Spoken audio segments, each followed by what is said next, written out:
आज हम आए हैं खास तौर पे आपका धन्यवाद करने के लिए। जो पीछे पार्लियामेंट का चुनाव हुआ, आपने हमारे कांग्रेस उम्मीदवार शैलजा जी को भारी मऊ से यहां से जाके भेजा। हम आपका धन्यवाद करते हैं। बात यह है कि मैं आपको बताऊं, 30 है मेरे मन में कि आज मैं देखता हूं हर वर्ग को परेशानी, जैसे उदयभान जी ने बताया, हर वर्ग परेशान है।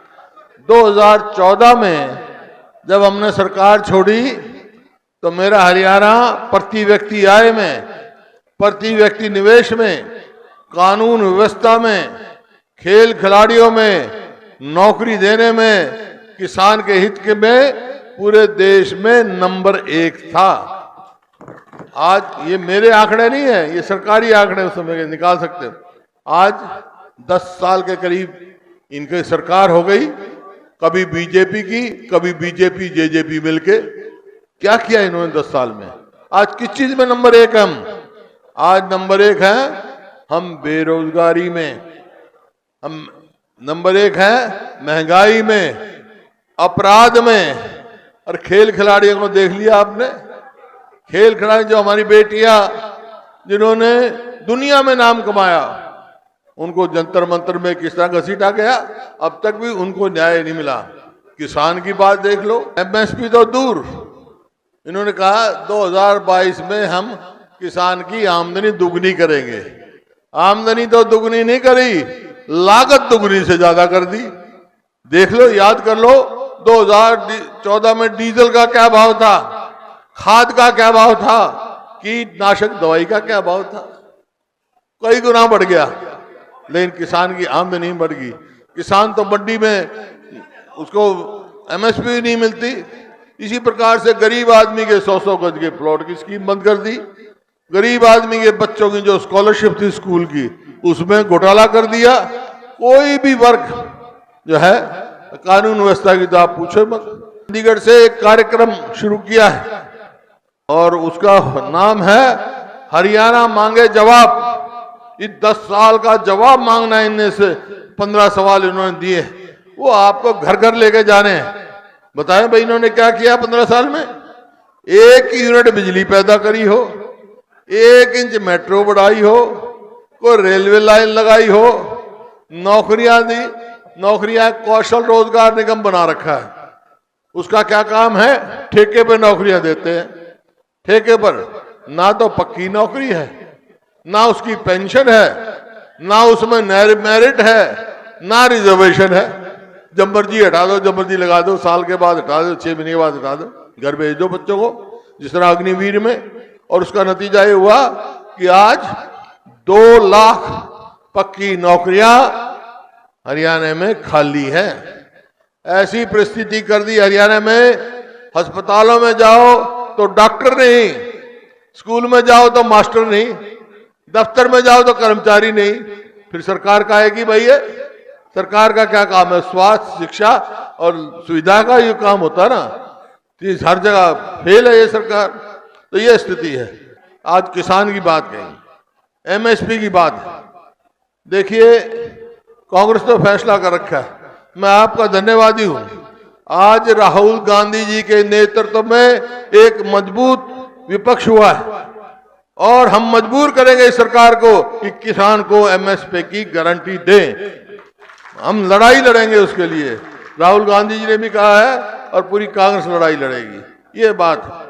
अब सवाल इस बात का आता है, आप जब जाओगे, घर घर जाओगे इनका जवाब मांगने के लिए, इनकी विफलताएं बताने के लिए, तो भाई एक बात तो पूछेंगे लोग।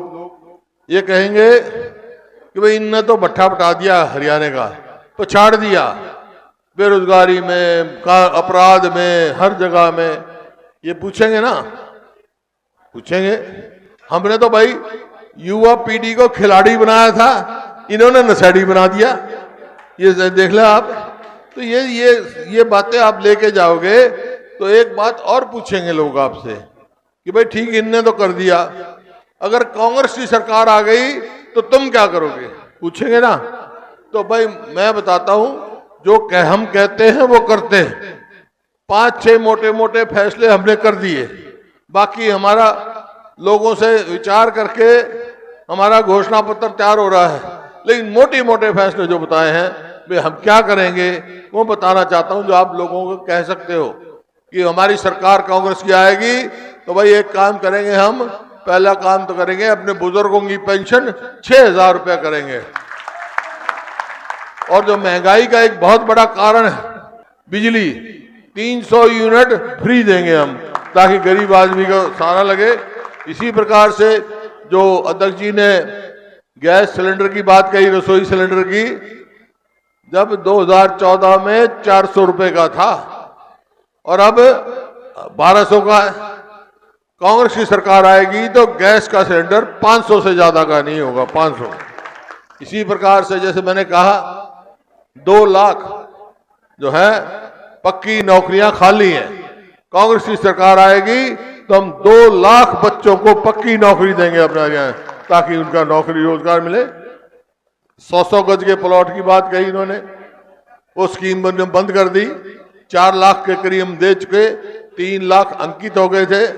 तो भाई अगर हमारी सरकार बनेगी तो 100 गज के प्लॉट की फिर स्कीम चालू करेंगे। अब के प्लॉट के साथ 2-2 कमरे का मकान भी बना के देंगे गरीब आदमी को। इसी प्रकार एमएसपी की गारंटी के लिए लड़ाई लड़ेंगे।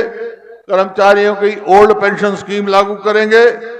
खिलाड़ियों के लिए पदक लाओ और पद पाओ हम करेंगे। और स्वास्थ्य के लिए हम और व्यापक स्कीम बनाएंगे, ताकि गरीब आदमी का जितना भी पैसा लगे वो सरकार वहन करे, बीमा कंपनी वहन करे।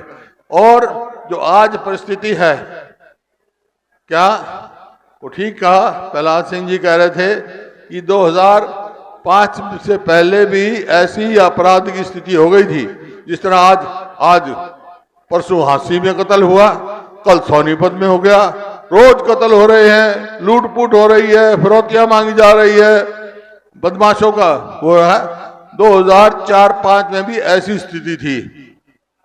कांग्रेस की सरकार बनी, मेरे को सेवा का मौका मिला। बनते मैंने कह दिया था, अपराधियों बदमाशों या तो हरियाणा बदमाशी छोड़ दो या हरियाणा छोड़ जाओ। हो गया था ना, गए थे पार और शांति से हमने विकास किया। प्रति व्यक्ति आए, प्रति व्यक्ति निवेश में नंबर 1 बने। तो भाई मैं आज फिर कह के जा रहा हूं, कांग्रेस की सरकार आएगी 2 चीजों का नाम हम खत्म करेंगे। एक तो बदमाशों को हरियाणा में नहीं रहने देंगे, एक नशे को नहीं रहने देंगे। नशे ने नशेड़िए बना दिए हमारे को। तो ये है चीजें। तो मैं तो आपसे यही कहने आया हूं, जैसा अध्यक्ष जी ने कहा कि भाई ये हम कब करेंगे, कैसे करेंगे। हम जब भी करें पाएंगे ना जब कांग्रेस की सरकार बनेगी। कांग्रेस की सरकार कैसे बनेगी, जब आप एमएलए चुन के भेजोगे। फतेहाबाद के 3 एमएलए है ना, तो तीनों के 3 चुन के भेजोगे आप कांग्रेस के। तो एक बात सुन लो, एक बात कह के जा रहा हूं, तुम तीनों एमएलए चुन के भेज देना कांग्रेस के। एक काम मेरे कहने से आपने कर दिया, दूसरा काम आपके कहने से मैं कर दूंगा। यहां पर हरियाणा में सरकार बना दूंगा मैं आपकी।